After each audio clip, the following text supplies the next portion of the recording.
खबर बहराइच से है। आपस में सब प्रेम बढ़ाओ, खिलकत को खुशहाल बनाओ, नशा त्याग शाकाहार अपनाओ, माँ बहनों की लाज बचाओ। मानव जीवन है अनमोल, सदगुरु मिले भेद दे खोल। आदिनारू व संदेशों के साथ जय गुरुदेव धर्म प्रचारक संस्था के मुख्यालय मथुरा से संस्था अध्यक्ष संत पंकज जी महाराज के सानिध्य में निकली आध्यात्मिक जन जागरण यात्रा अब अंतिम चरण में बहराइच जिले में भ्रमण कर रही है।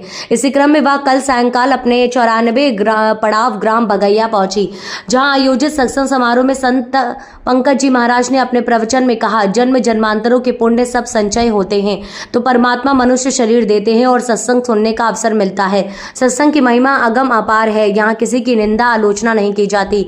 यहाँ तो भगवान की भक्ति के प्रति प्रेम श्रद्धा पैदा किया जाता है। ये तन तुमने दुर्लभ पाया है, कोटि जन्म भटका जब खाया है।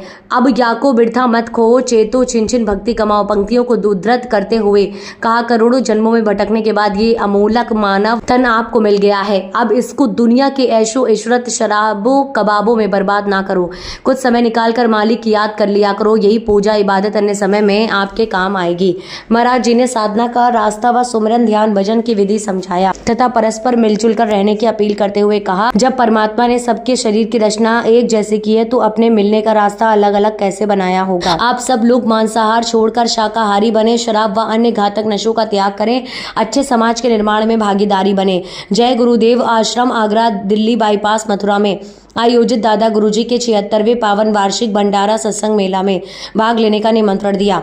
आयोजन में पुलिस प्रशासन का सहयोग रहा। इस अवसर पर रमाकांत चौहान, देशराज यादव, मनोज छत्तीस, भागवती मौर्य, कल्लू राम, अनंत, शिव कुमार, संजय कुमार संस्था सहित कई पदाधिकारी व प्रबंधक समिति व सामान्य सभा के सदस्य मौजूद रहे। सौभाग्य से वक्त का इतना बड़ा वरदान आपको मिला, ये मानव तन आपको मिल गया। न जाने किस महात्मा की दया हो गई, न जाने कौन से जन्म जन्मांतरों के शुभ पुण्य कर्म उदय हो गए जो आपको ये मनुष्य शरीर मिल गया। पर अब की बार ये मौका मिल गया है, मिले और दे यह तुमको, और बनाओ काश कुछ अपना और पचो मत या इस जग में, जानियो रैन का सुपना। प्रेमी भाई बहनों, जैसे रात में हम लोग स्वप्न देखते हैं, हालांकि उस समय पर हमें स्वप्न सत्य मालूम पड़ता है, असली प्रतीक मालूम होता है, लेकिन जब हम लोग सुबह उठते हैं, जब हमारी आंखें खुलती हैं, तब हमें होश आता है, नहीं भाई हम तो स्वप्न देख रहे थे, ये सब भ्रम है।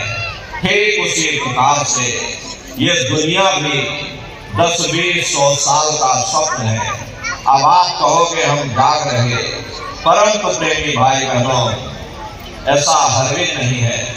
जिस दिन मौत का वक्त आएगा, अरे हम लोग रोएंगे, हाय हाय करके चिल्लाएंगे कि हाय हमने सारी जिंदगी यूं ही स्वप्न में गुजार दी, जागने का समय तो अभी आया था, जो कुछ करना था अभी करना था।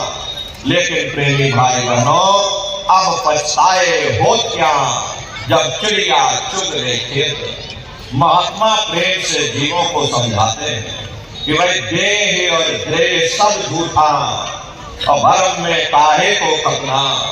ये घर बार हमारा अपना नहीं, हरे पराया देश है, ये सराय खाना है, ये मुसाफिर खाना है, ये शरीर भी तुम्हारा अपना नहीं है, ये भी काल का पिंजरा है, किराए का मकान है, पराया मकान है। किसी को 40-50 साल के लिए मिला तो किसी को 80-90-100 साल के लिए मिल करते थे। साबुन से मल मल करके नहाते थे, उसे कोई एक रात भी घर में रखने को तैयार नहीं होता।